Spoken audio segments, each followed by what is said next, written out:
Good morning, students. Now, yesterday I have discussed with you what is taxa. Taxa क्या होता है and what is taxonomy. Taxa is one of the group you can see. This group can be small, this group can be large. All animals is one of the taxa. ये एक बहुत बड़ा taxa है बेटे. Dogs are one of the taxa. Mango tree is one of the taxa. So different groups are there. We call it taxa. And the branch of science or the process of making grouping, depending upon certain morphological, anatomical, I have discussed so many points. On the basis of those points, grouping of animals is called taxonomy. Clear? Now, we are having certain taxonomical taxas, or you can say groups. So how we have to arrange those taxas? अब हम उनको कैसे arrange करेंगे और different levels क्या हैं टैक्सास के. If I will talk the smallest group, अगर हम लिविंग ऑर्गेनिजम्स की बायोडाइवर्सिटी में the smallest group which is made that is species. जब हम सबसे छोटा ग्रुप बनाते हैं that is species. Now what is species? This definition is very very important. It comes in the exam so many time बेटा and it should be clear to you. ये बहुत clear होना चाहिए concept. Now species is a group of individuals, organisms which have fundamental similarities. Now what is the meaning of fundamental similarities? जिनके अंदर बहुत ज़्यादा similarities होनी चाहिए, close relationship genetically होना चाहिए. Clear? They should be genetically very close to each other. Fundamental similarities and can interbreed among themselves in nature. And those organisms, please listen this very carefully beta, और वो animals which can interbreed with each other in the nature, अपने आप interbreed कर सकते हैं. इसका मतलब क्या है कि नेचर में वो एनिमल्स आपस में मिलके नए बच्चे पैदा कर सकते हैं. Like for example, lion and lioness can interbreed and give birth to cubs. एक शेर और शेरनी मिलके नए बच्चे पैदा कर सकते हैं. Now can a lion and a bitch, क्या शेर और डॉग की जो फीमेल है क्या वो दोनों मिलके बच्चे पैदा कर सकते हैं? Is it possible? नेचर में, साइंस लैब्स में तो पता नहीं क्या कुछ होता है, but we are not talking about that. In nature, in the natural environment, this is never possible.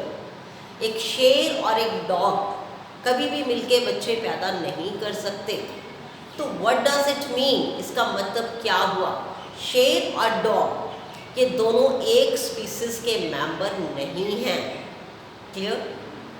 They belong to different species. तो स्पीसी क्या है? It is a group of those organism, ये उन ऑर्गेनिजम्स का group है which are very related, fundamental similarities, जो बहुत ही क्लोजली करेक्टर्स में रिलेटेड हैं, आपस में जुड़े हुए हैं, जिनकी जीन्स या जेनेटिक कंपोजिशन बहुत ज़्यादा एक दूसरे से मिलता है. And those animals can interbreed with each other. और वो दो उस ग्रुप के एनिमल्स मेल और फीमेल मिलके नेक्स्ट जनरेशन को जन्म दे सकते हैं, बच्चे पैदा कर सकते हैं. Only those group of animals we kept under one group which is called species. Clear beta? Now after species the next larger group is genus. अब species के बाद अगला ग्रुप आएगा बेटा जीनस. Next exercise genus. अब genus में क्या होगा? You will have a 2 or 3 or 4 very closely related species. अब आपके पास 2-3 ऐसी स्पीसीज हैं जो आपस में काफ़ी ज़्यादा रिजेंबल करती है. They are having means large number of characters which are common among दो स्पीसीज.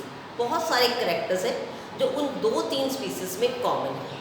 तो यू कैन कैप दो species and make one larger group. आप उन 3-4 स्पीसीज के ग्रुप्स को इकट्ठा करके एक बड़ा ग्रुप बना सकते हैं and we call it genus. तो उसको बोलते हैं genus.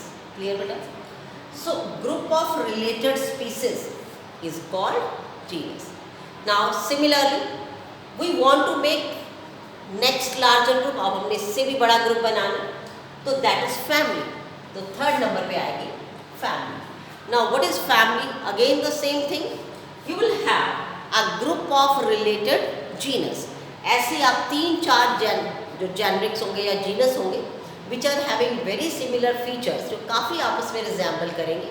You will combine those groups and make one larger group, फिर हम एक और बड़ा ग्रुप बनाएंगे and you call it family. Clear बेटा?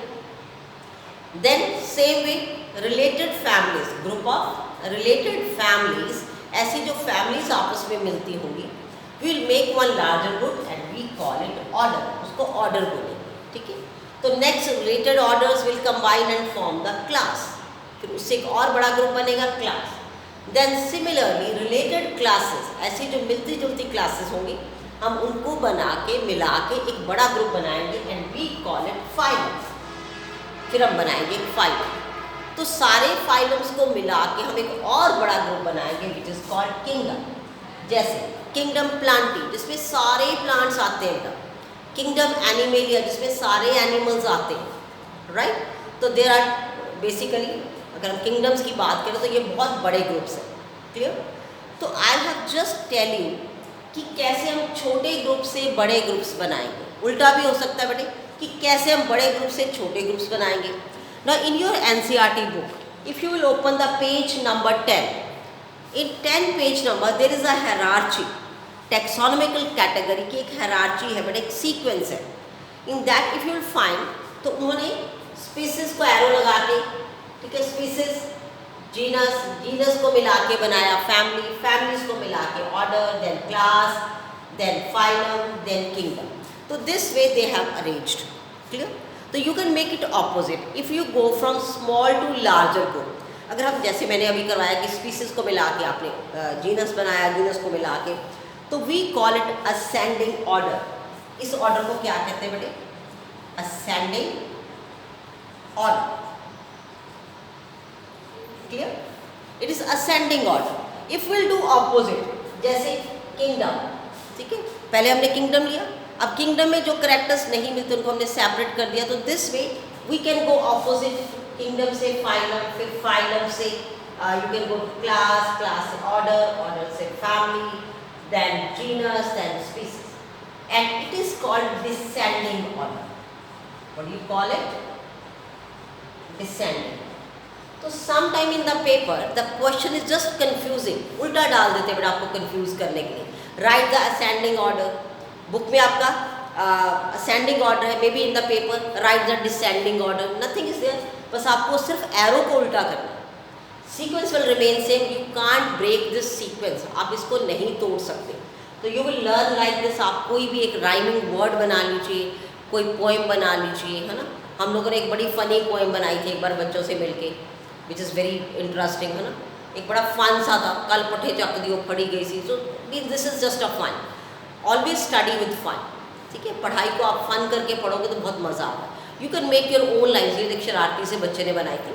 तो this way you can make your own sentences, ठीक है। आप इनको लेके एक वर्ड बना सकते हो which help you to learn this sequence. Okay बेटा, तो for today only this much is there. Next I will taxonomical aids I will discuss in the next video. Okay, thanks and have a nice day beta.